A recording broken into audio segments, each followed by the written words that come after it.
Bismillahirrahmanirrahim. Assalamualaikum warahmatullahi wabarakatuh. Alhamdulillah. Bagaimana kabarnya teman-teman semuanya? Alhamdulillah. Terus bersyukur kepada Allah Subhanahu wa taala dalam kondisi apapun. Mengucapkan alhamdulillahirabbil alamin ketika bahagia dan ucapkan alhamdulillah ala kulli hal di setiap kita merasakan kesedihan. Nah, hari ini Ustadz akan berkisah tentang tauhidnya Putri Hatim Al-Asham. Hatim Al-Asham itu merupakan ulama besar muslimin pada waktu itu. Memiliki keteladanan, kesederhanaan dan tawakal. Hatim Al-Asham itu memiliki 9 putri dan 1 istri. Nah, suatu ketika Hatim Al-Asham berkata kepada istri dan 9 anaknya bahwa dia akan pergi untuk menuntut ilmu. Lalu istri dan putrinya keberatan. Kalau Hatim Al-Asham pergi menuntut ilmu, lalu siapa yang akan memberi mereka makan? Kemudian tiba-tiba salah satu dari putrinya itu berusia 10 tahun yang sudah hafal Quran, itu menenangkan semua saudari-saudarinya dan ibunya. Biarkan ayah pergi. Biarkan ayah kita pergi. Ayah kita menyerahkan kita kepada Zat yang maha hidup, maha pemberi rizki yang tidak pernah mati. Masya Allah. Kalimat istimewa, kalimat tauhid dari seorang putri Hatim. Lalu Hatim pun pergi. Hari pun berlalu, malam mulai datang. Menjelang mereka mulai merasakan lapar, tapi tidak ada makanan. Semua yang ada dalam rumah itu memandang protes kepada putri yang berusia 10 tahun tadi, yang telah mendorong ayahnya untuk pergi.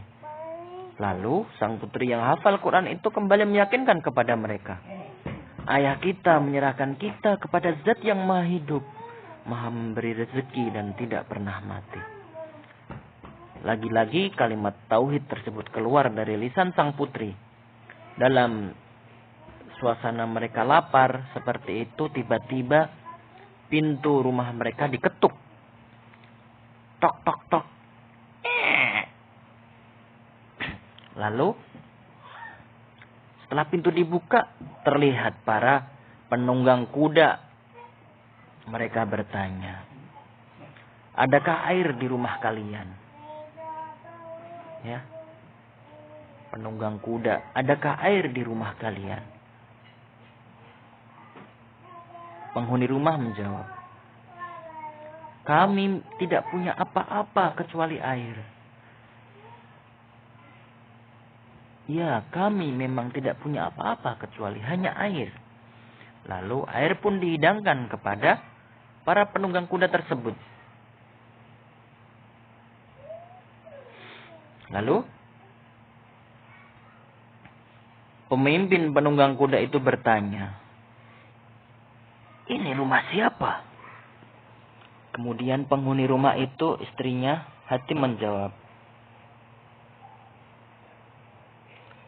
Hatim Al-Asham. Ini rumah Hatim Al-Asham. Penunggang tersebut berkata, Hatim Al-Asham, ulama besar muslimin. Masya Allah. Lalu penunggang kuda itu mengeluarkan sebuah kantong berisi uang dan ditaruh di dalam rumah dan berkata kepada para pengikut-pengikutnya, siapa yang mencintai saya, lalu lakukanlah seperti apa yang saya lakukan, maka dia adalah orang yang mencintai saya. Maka para penunggang kuda lainnya ikut meletakkan kantong-kantong yang berisi uang sampai kantong-kantong yang berisi uang itu penuh menutupi pintu rumah. Dan sulit untuk ditutup karena banyaknya kantong-kantong uang yang berisi. Masya Allah. Lalu setelah mereka memberikan kantong-kantong itu, para penunggang kuda itu pun berterima kasih dan pergi. Anak-anak Ustaz yang soleh dan solehah, tahukah kalian siapakah penunggang kuda tersebut? Penunggang kuda tersebut adalah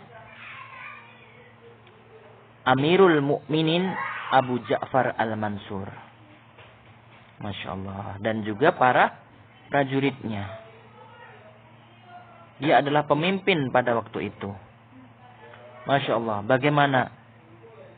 Lihatlah cara Allah untuk mendatangkan rizki pada orang yang kuat tauhidnya. Kuat menyerahkan dirinya dan keluarganya kepada Allah Subhanahu wa ta'ala. Tibalah saatnya sang putri 10 tahun yang telah hafal Quran itu memandang ibunya dan memandang saudarinya. Seperti memberikan isyarat tentang kalimatnya. Bahwa ada pelajaran akidah yang mahal. Nah, mudah-mudahan kita terus belajar tentang ketauhidan. Dan sehingga kita bisa mengamalkan dalam kehidupan sehari-hari. Kalian juga masih ingat kisah tentang ketika Nabi Ibrahim meletakkan istrinya Siti Hajar dan juga anaknya Ismail di padang pasir. Begitu saja. Semuanya diserahkan kepada Allah. Masya Allah. Begitu kuatnya tauhid Nabi Ibrahim pada waktu itu. Sehingga Allah memberikan rezeki yang tidak terduga. Dan sampai sekarang dikenal dengan suatu negara Mekah. Ya, Mekah. Allah menjadikan suatu hal itu pembelajaran. Nah, Masya Allah. Dan juga kalian masih ingat ketika Nabi Ibrahim akan menyembelih Ismail, suatu ujian yang sangat berat. Akan tapi semuanya karena Allah. Dan Allah memberikan balasan yang berlipat ganda. Mudah-mudahan kita dapat mencontoh putri Hatim Al-Asam, seorang putri yang 10 tahun dan hafal Al-Quran, yang memegang teguh tauhid. Nah, anak-anak Ustaz yang soleh dan solehah, dari kisah tersebut kita dapat mengambil hikmahnya. Yang pertama, bahwa hanya Allah Subhanahu wa ta'ala yang bisa membuat semua makhluk itu bisa merasakan nikmat seperti makan dan minum, tertawa dan lainnya. Semua itu atas kehendak Allah Subhanahu wa ta'ala. Jadi Allah yang maha berkehendak. Maka mintalah apapun itu semuanya kepada Allah. Kemudian yang kedua, menuntut ilmu dan menghafal Quran seharusnya menjadikan kita semakin takut, semakin taat, semakin yakin kepada Allah. Seperti yang dicontohkan oleh putri Hatim Al-Asam. Yakin apa yang firman Allah katakan dalam Al-Quran. Dan dapat mengaplikasikannya, mengamalkannya. Kemudian yang ketiga, kita harus menumbuhkan tauhid di dalam hati. Dengan cara banyak belajar tentang keyakinan orang-orang soleh terhadap Allah Subhanahu wa ta'ala. Mereka yakin kepada Allah bahwa Allah pasti akan memberikan pahala yang berlipat ganda. Yakinlah hanya Allah lah tempat kita kembali. Dari Allah dan semuanya akan kembali kepada Allah. Masya Allah. Mudah-mudahan kita dapat mengambil hikmahnya. Cukup sekian kisah dari Ustaz. Assalamualaikum warahmatullahi wabarakatuh.